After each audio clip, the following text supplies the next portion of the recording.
Ah, the leaves. They start out tiny and green in the spring. Throughout the summer, they get bigger. And for a grand finale, they burst into red, orange, and yellow all over the country. This episode of the EF Show, let's look at 2019 and its abnormal fall, along with weather, and how this year is different than the norm. So first, we're going to look at why they change. And all leaves change color during autumn because the amounts of pigments change as leaves prepare to fall from the trees. And actually, this is kind of interesting because there's a side of chemistry that involves this. So when light hits them in the spring and the summer, the light is hitting them, and the green is what we see, the color green. And then in the fall, that actually changes because of how the light is hitting the leaves and then the angle that they're at and how big their face is and everything. They start to change into these colors. Now, these colors aren't just because of the light. Each leaf and each type of tree has different types of colors. So leaves gradually lose chlorophyll during the growing season, and this loss accelerates right before the leaves fall. So generally this is in the mid-autumn times. So you're looking from like beginning of September in places to maybe late October into November in some places like the Midwest, Great Lakes. And so in some unusual cases, sometimes winterberry holly, a fair amount of chlorophyll is left when the leaves fall. Such leaves are a pale green color, sometimes a yellow-green. So these are the leaves that kind of just crinkle up when they hit the ground. So they look like they just fell off. They aren't as full. They don't have the bursting colors. They just kind of fell off the tree, kind of like when a storm hits, they just kind of blow off.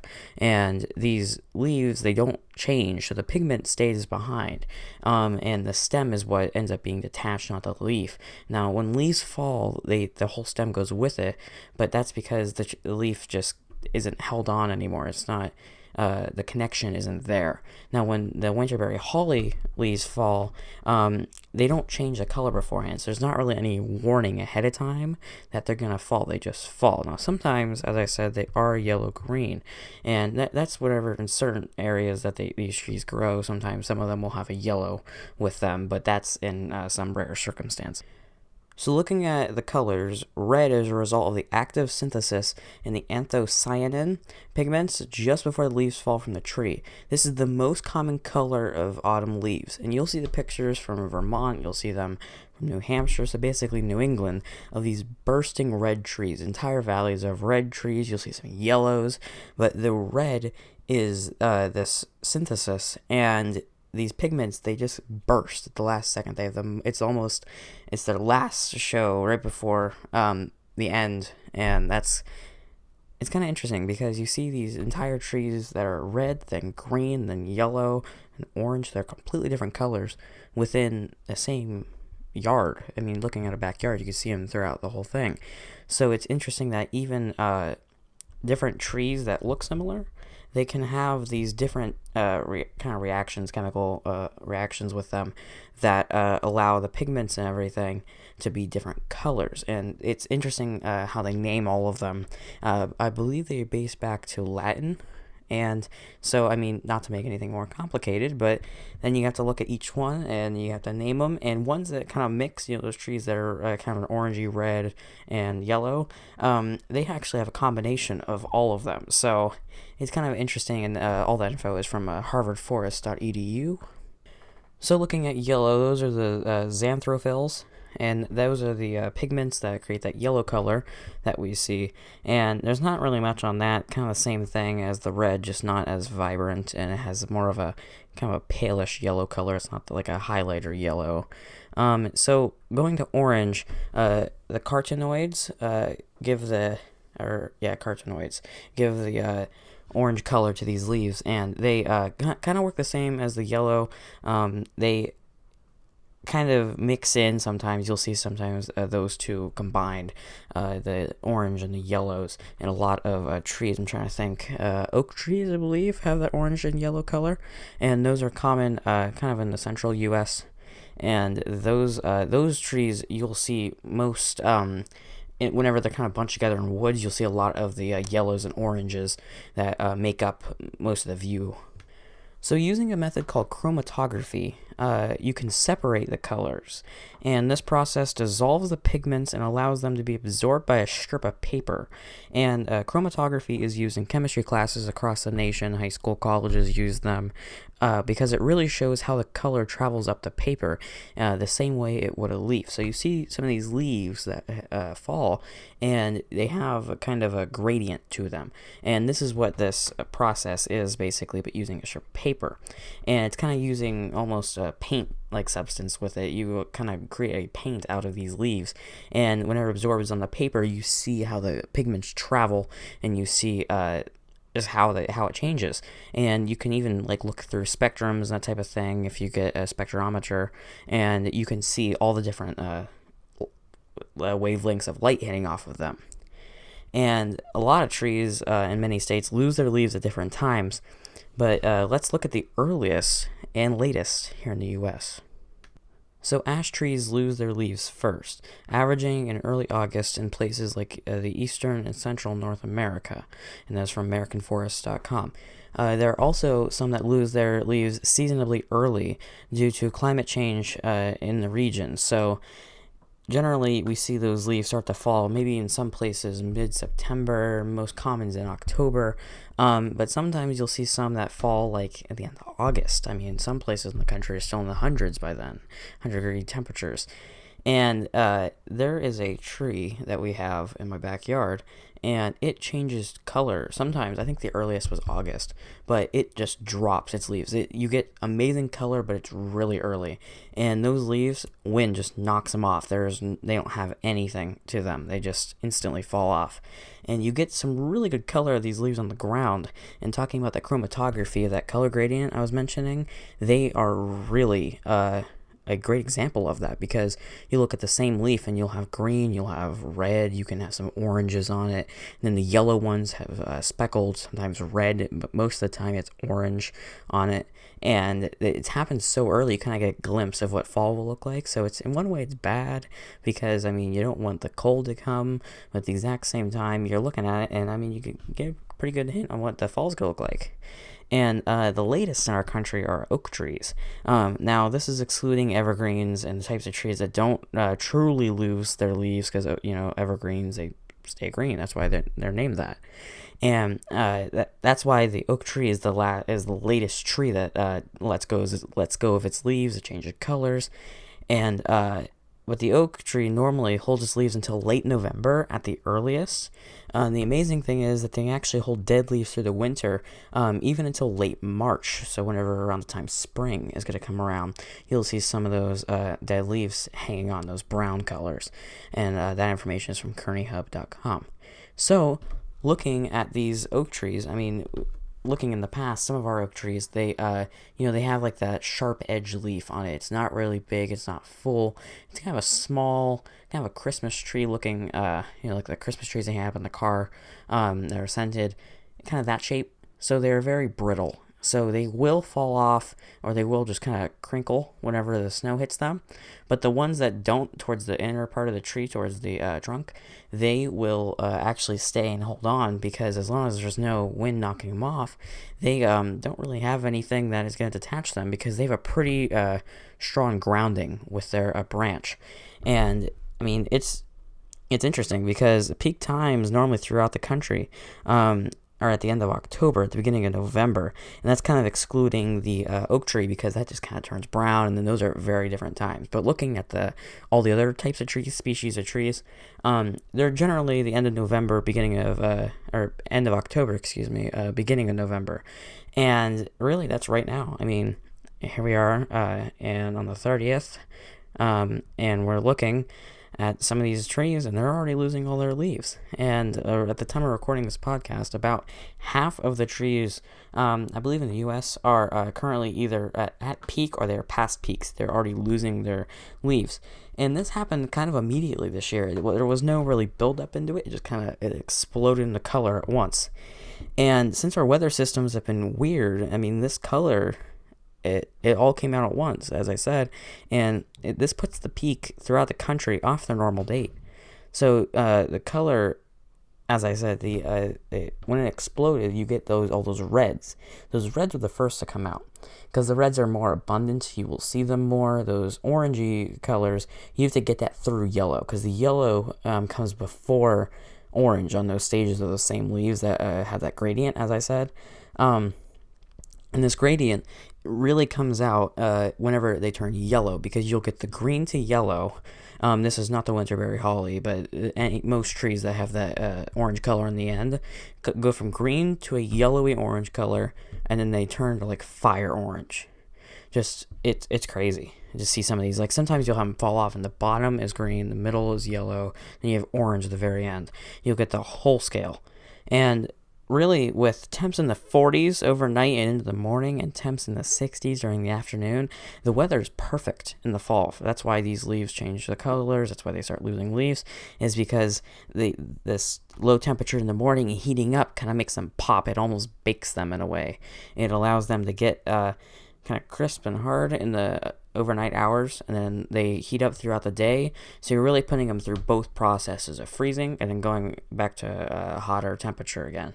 So you get that kind of leeway between the two, and that's what creates all these colors. And really, looking at fall, it's amazing at how different the trees can be, but how the colors are just, they blend in so well throughout.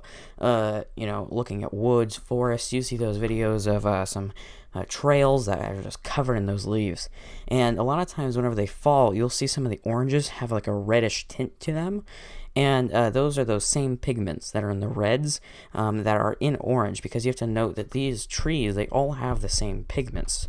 Generally, I think there might be one or two exceptions to that, but they all have the same pigments in them that allow them to change colors throughout the year. And that's why sometimes you'll see whenever the trees are sprouting in the spring, you'll see that reddish color even on a tree that turns yellow, or maybe just like the oak tree, that you'll see some of those reddish colors in the spring whenever they're blooming. And that's actually another interesting point, that leaves, they can count as a flower, I believe. They count in the same family as a flower because they have to bloom, and most times you'll have buds on them, and so that makes them like a flower because they'll kind of bloom and burst out, and then that's whenever the greens start to take over, and all that adds up. So you start out the year with some pretty good looking leaves. You're super excited for the summer. Again, in the summer, you get those big green leaves. You enjoy the summer, and then you get into the fall, and then you get all those colors that explode out. You get colors that weren't there the whole year, and even though they only last for a few weeks, I mean, you really enjoy that time. Think about it, driving down the road. You can visualize this now. You're driving down a road, you look to your left, you see all the oranges and the yellows. Look to your right, you see the yellows, oranges, some reds, then you see a few greens, and then you see that color gradient. And this almost always happens. I think you'll see a color gradient anywhere, that there are groups of trees lined up. You can see that green, yellow, orange, red, or any order of that. And it's complete. You look at it and you're like, that's fall right there. You get the whole beginning to end. And I think that's amazing. I mean, looking at photography, which I do photography also, it's amazing that you get, I mean, in the fall, you can even take pictures of dead leaves on the ground, and with that color on the background, it really lights up the whole image, because when you're looking at the leaves, the world of leaves is so interesting, because you get the color, you get shapes, you can get like acorns with stuff, and you can get different types of nuts on trees, and whenever you get into the fall and stuff, when these things are at the peak, you can look at like acorns and colored leaves and stuff, and it's beautiful for photography. And if you're tracking storms and stuff, some late season storms, looking at these trees, you can look at storms with the big whale's mouth, the supercells and stuff, and you'll get that color, which is a very rare situation that you have that. Normally it's either like snow or some other event that's not as severe, but those rare times that you do, you get some really nice images of like the sky, sometimes lightning, and then you get that color. Now, most of the time that color is knocked away, but looking at those images, you get both worlds. If you're in the meteorology and photography, you get the beauty of the ground, and then the colors, and it's just bold. And then you look at the sky, and you just see the kind of danger that is associated with these storms, and it reminds you of summer, but in a way, it just kind of makes the image, gives it more pronunciation. It gives it more textures, and it gives it a boldness that other images don't. And sometimes in other countries you'll see that, like, I'm trying to think, I think there was one in France that had something along that line. There were some reds and maybe some like pink colors that were behind a storm. There's a tornado there. I forget when it was sometime last week, I think. But there's a tornado, and then you get the colors, and it's truly amazing looking at all this. And every year they pop back out. You wish for more, and then each year it's kind of like whenever you go on vacation, and if you're out there for a long time, you love the place at first. It's like a new experience every day, but if you stay there just long enough, you start to lose that appreciation for them.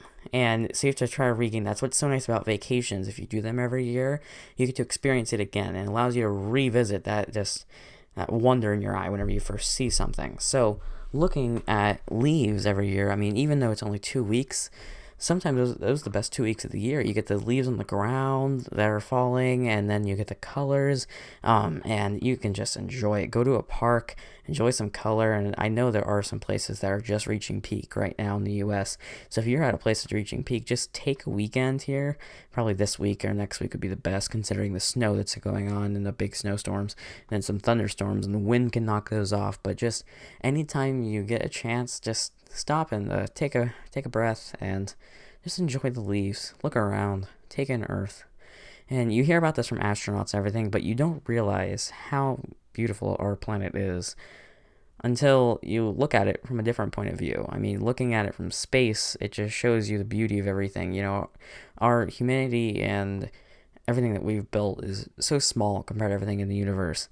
And whenever you get a second to take a step back, and in astronomical terms, quite literally, you are taking a big step back, you get to appreciate how small we are, yet how much we've done and how far we've come from a few thousand years ago. And looking at this, you can get appreciation. I mean, whether or not you're having a bad week, bad day, even a bad month, looking at these, you can find inspiration in something like that. And this is kind of a cliche, but if you put a motivational quote on the front of a photo of fall, it can help you out. It's good. I highly suggest it. And what's funny is the rain totals and everything for this time of year. You can get some cool shots of some colors, some rain, and you can kind of just listen to some of that, like the raindrop stuff on the, you can listen to it on YouTube, I think. There's some podcasts that have it, but just kind of sit back. You can place that on your phone, some rain falling, or if it is falling, just open up a window. Just look outside and enjoy. Just take a break. It's fall. I mean, another cliche here, but fall is the best time to remind us that we need to let things go. And, I mean, while that is just kind of I don't know how to describe it, it's kind of just, it's just a cliche. And it's just kind of something out of a film or something that you just see out of, like, a story. It really is. That's what fall is. It's a time for us to celebrate what we've done in the year so far. We have Thanksgiving and everything, just to look back and reflect and be thankful for everything that we have. And even if stuff hasn't been great recently, just be thankful that you have the options. Or even if you don't have the options, just look back and realize how much you can do. It's fall. Do something nice for someone. Talk to someone new.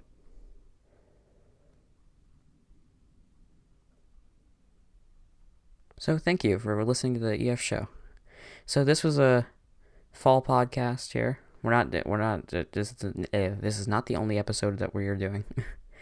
And this is just looking at some leaves and talking about stuff. And everyone, you look at fall and everything, and there's just, as a meteorologist and looking at stuff, there's so much happening at once. And even just as a person, you can look out there and enjoy so much. It lets you take a minute and stop and reflect. And just, even if you're super busy on the roads and everything, sometimes a traffic jam can be the best thing in your week. I mean, if you get stuck, just look around, look at the trees, look at the beauty on Earth. We're living on a planet in the middle of a solar system that's on the edge of a galaxy. It's surrounded by other galaxies. In the middle of a universe. And who knows, maybe even other universes, you never know. And you look at the size of a leaf and compare it to your life, and a leaf is so small. And you look at your life and everything that's going on, and not to discredit anyone or just put anyone down, but you're small too. I mean, look at cities, millions of people, and there's you. And looking at that, and there's this whole climate change discussion going on right now with politics and everything, and I don't like to be a part of that, but it really is, they're calling 2020 the race to save the planet, and really, it doesn't involve politics. I mean, it just needs to be, everyone needs to be helping out in a way. Just don't litter, just be cautious of everything, and just do some good deeds, because, I mean, I think most of our problem isn't the fact that we were just constantly destroying Earth, and that's not, I mean, it is, but it's not like we can't reverse that. It's just that we need to be, it's going to take work. It takes teamwork, and it takes dedication. And dedication, it requires people to talk with each other and have good relationships. So, looking at all this, just this fall, look and see if you can improve someone's life, because helping someone out, you never know. I mean, it feels great whenever someone helps you out, and sometimes it could be the best thing that's happened to you in a week. So I encourage you all to go out there and just have a good rest of your day. And you never know, maybe you can improve someone else's life, and maybe it'll be returned to you. I want to thank you again, and have a great rest of your day. Check out our description for some updates, and make sure you follow our Twitter and Instagram. We're going to be posting some stuff coming up about some future plans and some of the podcasts, and make sure to stay tuned for our video versions coming up soon to YouTube. So yeah, I want to thank you all again, and have a great rest of your day.